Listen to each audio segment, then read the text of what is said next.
मनोहर लाल जी प्राथमिक संस्कृति पाठशाला से रिटायर हुए थे। वह पीटी के अध्यापक थे। मॉडर्न सोसाइटी में उन्होंने 2 कमरे का फ्लैट खरीदा था। बहुत पहले ही उनकी पत्नी का देहांत हो गया था। उनके अपने कोई बच्चे नहीं थे, पर वह बच्चों में बच्चे बन जाते थे। वह अक्सर सोसाइटी के बच्चों के साथ पार्क में कभी क्रिकेट, कभी फुटबॉल और कभी बैडमिंटन खेलते। सोसाइटी के बच्चों को क्रिकेट में अधिक रुचि थी। मनोहर लाल जी चंद दिनों में ही बच्चों के चहेते बन गए। बच्चे उन्हें बचपन का दोस्त बाबू पुकारने लगे।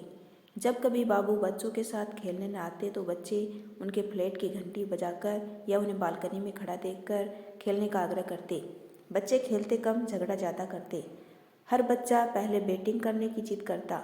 जब कोई खिलाड़ी जल्दी आउट नहीं होता तो बच्चों को फील्डिंग कराना अच्छा नहीं लगता। अक्सर 2 टीम बनाकर बच्चे खेलते। रोहन को कोई भी टीम लेने को तैयार न होती। रोहन पोलियो से ग्रसित था, वह दौड़ नहीं सकता था। खाली एक जगह खड़े होकर किसी तरह बैटिंग करता। बाबू सभी बच्चों को प्यार से मेरे आंखों के तारे, मेरे प्यारे बच्चों से संबोधित करते और अक्सर बच्चों के झगड़े में बीच बचाव करते। उन्हें खेल भावना की शिक्षा देते। बच्चे बाबू की बात मान लेते, पर कुछ ही पलों में सब कुछ भूलकर फिर से झगड़ा शुरू कर देते। बाबू उन्हें न केवल समझाते बल्कि उनका हौसला बढ़ाते और उन्हें क्रिकेट की बारीकियों से अवगत कराते। कभी कभी बच्चे बाबू से भी उलझ जाते और बाबू भी बच्चे बनकर उनसे बहस करते।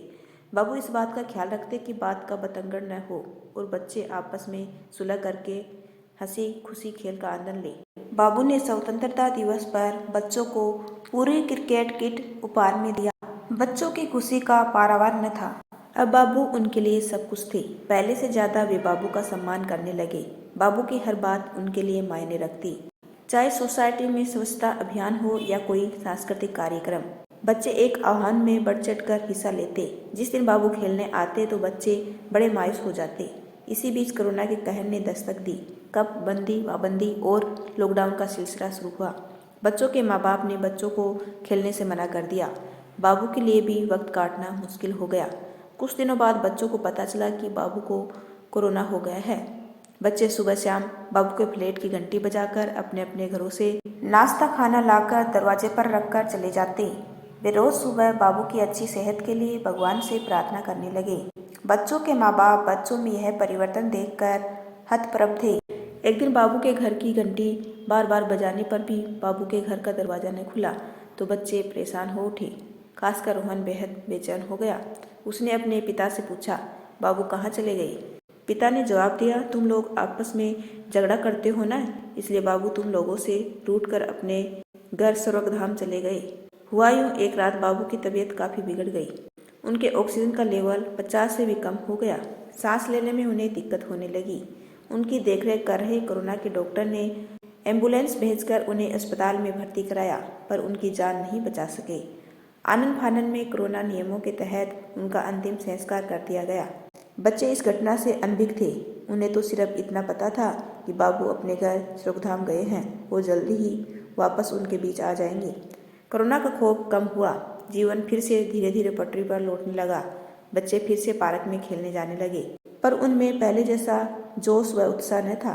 बाबू अब तक वापस नहीं आए। एक दिन सभी बच्चों ने निर्णय लिया कि वह बाबू को पत्र लिखकर वापस बुलाएंगे। पत्र में उन्होंने लिखा, प्रिय बाबू, हम सभी लोग बेहद आपकी कमी महसूस कर रहे हैं। हम वादा करते हैं कि अब हम आपस में कभी झगड़ा नहीं करेंगे और रोहन को सबसे पहले बैटिंग देंगे। हम आपके आंखों के तारे बनेंगे। बाबू, अब तो वापस आ जाओ। हम सभी आपका बेसब्री से इंतजार कर रहे हैं। आपके प्यारे बच्चे। पत्थर को लिफाफे में रखकर उस पर पत्ते की जगह उन्होंने लिखा, बचपन का दोस्त बाबू, स्वर्गधाम, और पत्थर को पोस्ट कर दिया। यदि आपको मेरा छोटा सा प्रयास अच्छा लगा हो तो चैनल को लाइक, शेयर एंड सब्सक्राइब कीजिए। आपका अपना कीमती समय देने के लिए दिल से धन्यवाद।